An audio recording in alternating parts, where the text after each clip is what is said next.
Yo, salut à tous, c'est Locan et bienvenue dans cette vidéo totalement sans filet. J'ai pas fait de script, on se l'a fait réellement à l'arrache en mode vlog, poète, ce que vous voulez. Aujourd'hui, on va configurer un raccourci dans l'application raccourci, shortcut, je sais même pas quel SEO je vais utiliser ici, mais on va configurer un raccourci pour sélectionner facilement depuis votre Apple Watch des scènes HomeKit que vous voulez activer. Alors là, les plus malins d'entre vous se disent, mais on a déjà une application Home ou Maison sur l'Apple Watch, pourquoi diable est-ce qu'on ferait un raccourci pour afficher des scènes alors qu'on a l'application Maison qui contient toutes les scènes par défaut? Et vous avez raison, c'est une très bonne question à laquelle j'ai une très bonne réponse, c'est que l'application Maison sur Apple Watch, elle est inutilisable. Même sur iPhone, les scènes se réorganisent toutes seules depuis iOS 16, je n'y comprends rien du tout. Si quelqu'un parmi vous a compris le principe de ce machin, n'hésitez pas à mettre un commentaire, réellement ça pourrait m'éclairer.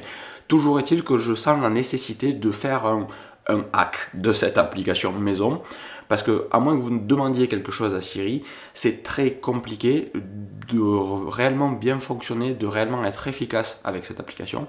Et cette vidéo vient juste après celle du bouton Action, où je vous disais qu'en fait il ne servait pas à grand chose, mais comme on peut configurer des raccourcis sur le bouton Action, vous l'avez deviné, ça va me permettre également de configurer ce raccourci qu'on va faire ensemble sur le bouton Action de l'Apple Watch Ultra. Si vous ne connaissez pas cette chaîne, bienvenue parmi nous. Ici, petit coin d'internet très sympa, très tranquille, je vous partage des trucs que je trouve intéressants. Des fois il y aura du bricolage, des fois il y aura de la randonnée, souvent il y a de la technologie, parfois du sport. Et avec l'Apple Watch Ultra, on vient un petit peu plus mélanger les deux, puisque ce week-end, dimanche, la vidéo sera une randonnée avec l'Apple Watch Ultra. Donc si des contenus cool comme celui-ci, pas forcément toujours intéressant, hein, je vais pas vous mentir, ça va pas vous plaire à chaque fois, ça va pas révolutionner votre vie à chaque fois, et bien vous pouvez vous abonner si cette vidéo-là en particulier vous plaît, ou les autres. Le truc le plus important, c'est de partager la vidéo à un pote qu'elle pourrait intéresser également.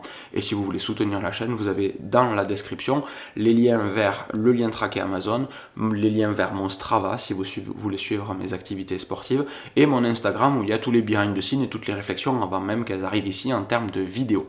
En plus de tout ça, il y a évidemment un Discord via Patreon, dont vous avez également le lien dans la description. Revenons à nos moutons avec cette application raccourci. Pour cette vidéo, j'ai mis mon iPhone en français, histoire que ça soit clair pour tout le monde, et j'utilise même le terme raccourci, alors que c'est totalement bizarre. C'est Shortcut, l'application qui vous permet de faire des raccourcis.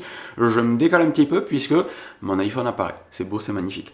Ça, c'est les raccourcis que j'ai déjà. Je n'ai pas changé les noms des raccourcis, etc. S'il y en a qui vous intéressent ici, on pourra les détailler plus tard. Il faut que je vous fasse des vidéos sur les raccourcis, il faut que même moi j'améliore un petit peu ma vie avec des raccourcis. Ça, l'immense majorité, à part je fais la sieste, HomeKit et désactive le filtrage, c'est des raccourcis que je n'utilise pas et que j'ai mis là juste pour m'en inspirer pour d'autres trucs.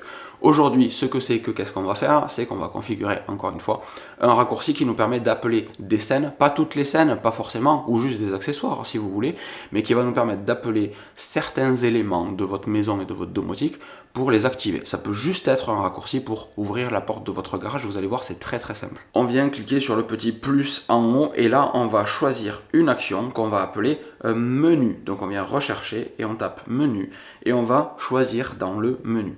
Là c'est très simple, HomeKit, enfin Shortcut plutôt, fait tout pour nous, ou presque. On a choisir dans le menu avec, et là on a un, donc on peut dire que ça va être notre scène dodo par exemple. Et là on a deux, donc on peut dire que ça va être allumer une lumière par exemple aussi, toujours pareil, je divague, ou je travaille, moi j'ai une scène je travaille.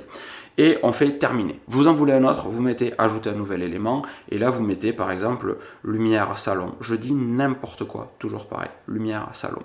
Là vous voyez en dessous 1, 2 et un truc vide, ça s'est pas mis à jour. Pas de panique, on clique sur OK, on revient dans notre raccourci, boum, c'est à jour. Il y a un petit délai, est-ce que c'est un petit bug iOS 16, est-ce que ça a toujours été là? Aucune idée, mais pas de panique dans tous les cas.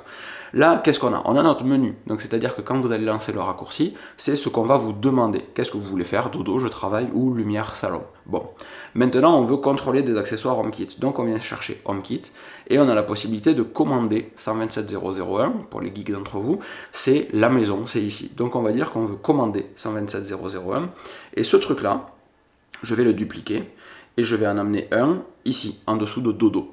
Et donc là, vous voyez, hop, il s'incrémente parce qu'il dépend de Dodo. Si je choisis Dodo, il va se passer un truc. Donc si je choisis Dodo, eh bien je vais activer la scène Bonne nuit. Je fais suivant. J'ai mes scènes et accessoires Good Night. Je fais OK et boum. Maintenant, si je choisis Dodo, ça activera Good Night. Ensuite, voilà pourquoi j'ai dupliqué, tout simplement parce que j'ai pas à rechanger à chaque fois, je suis très feignant comme garçon. Hop, je prends ça et je viens l'amener en dessous de je travaille. Même principe, ça s'incrémente. Je choisis la scène I'm working qui se met ici, suivant, ok. Vous avez compris le délire, je reprends celui-ci, je le mets, pas du tout, je le mets en dessous de lumière salon. Et là, je peux choisir une scène, je peux choisir une lumière. Donc là, c'est une lumière de l'entrée qui se situe juste derrière moi, c'est celle-ci. Et je vais l'appliquer ici. J'ai aucune idée de ce que j'ai comme option, sûrement allumer, éteindre. Donc on va, hop, voilà, on va faire OK. Là, celle-là, je découvre, j'ai jamais fait. Et voilà, on a fini notre raccourci. C'est terminé, c'est fait, c'est fait. Hop, je fais OK. Maintenant, je viens d'éteindre la lumière qui est derrière. Pour vous montrer, je reprends mon raccourci. Pas du tout, je vais rester appuyé dessus, je sais pas comment ça marche, je vais rester appuyé dessus pour l'exécuter. Et là je vais lui dire je veux lumière salon, et oui, cocorico, elle s'allume. C'est aussi simple que ça en fait. Et ça va être le même principe sur votre Apple Watch, et c'est ça qui est super intéressant sur votre Apple Watch. Moi j'en ai un qui s'appelle HomeKit ici, qui est un petit peu plus dense, avec 4 scènes potentielles. Je vais au lit, active la scène soirée tranquille, qui est celle que j'ai là. Active la scène Hig, qui est une scène un peu plus douce, invitant à la discussion, etc. Les fois où il y a des amis à la maison et qu'on parle en fin de soirée plutôt que regarder la télé. Et la scène Je suis rentré à la maison, juste parce que je voulais rajouter une scène en plus. Voilà comment ça peut fonctionner. Et vous voyez, il n'y a rien d'extraordinaire. Hein. Good night, ça définit good night. Calm evening, ça définit calm evening. Hig, ça définit hig. I'm home, ça définit I'm home. Aussi simplement que ça, avec la pression d'un bouton sur le côté de mon Apple Watch qui me permet de venir chercher un shortcut qui va bien. Détail important, mais une fois que vous avez créé votre shortcut, je ne l'ai pas mis dans le screencast, mais il vous faudra cocher la case affichée sur l'Apple Watch. Vous faites un appui prolongé sur le shortcut, vous choisissez détail et ensuite afficher sur l'Apple Watch, sinon il n'arrivera jamais sur l'Apple Watch et vous ne pourrez pas l'utiliser. Après, libre à vous de l'utiliser, si vous n'avez pas une Apple Watch Ultra, de l'utiliser dans le dock. Moi j'ai l'application Shortcut qui se trouve dans le dock en permanence et je peux venir chercher des raccourcis dans le dock de l'Apple Watch. Ça va toujours plus vite que d'utiliser l'application maison que je trouve imbitable, encore une fois. Et voilà, il n'y a pas forcément de raison de faire plus long que cette vidéo qui, comme vous l'avez vu, est réellement très simple pour créer un shortcut qui va venir appeler des accessoires. Quelqu'un me disait dans les commentaires de la vidéo précédente qu'il avait un raccourci pour ouvrir la porte de son garage sur le bouton action quand il rentre de faire un run. Pourquoi pas? C'est un raccourci qui n'est pas du tout dédié à du sport, puisqu'encore une fois, mais c'est pas forcément évident pour l'instant. Mais ça marche en fait. Tout ce qui compte, c'est de trouver des usages qui correspondent à ce que vous faites, ce que vous attendez et qui vous simplifie la vie. Et c'est exclusivement pour ça qu'existe l'application raccourci/shortcut, pour faire des choses qui vont vous simplifier la vie. Donc n'hésitez pas à vous balader dedans. Je vais faire pareil pour essayer de vous proposer des vidéos encore un petit peu plus intéressantes sur ce qu'on peut faire avec des raccourcis à la maison ou dans la vie. Merci à toutes et tous d'avoir regardé cette vidéo. Je vous dis à très vite et je vous fais des bises. Ciao ciao.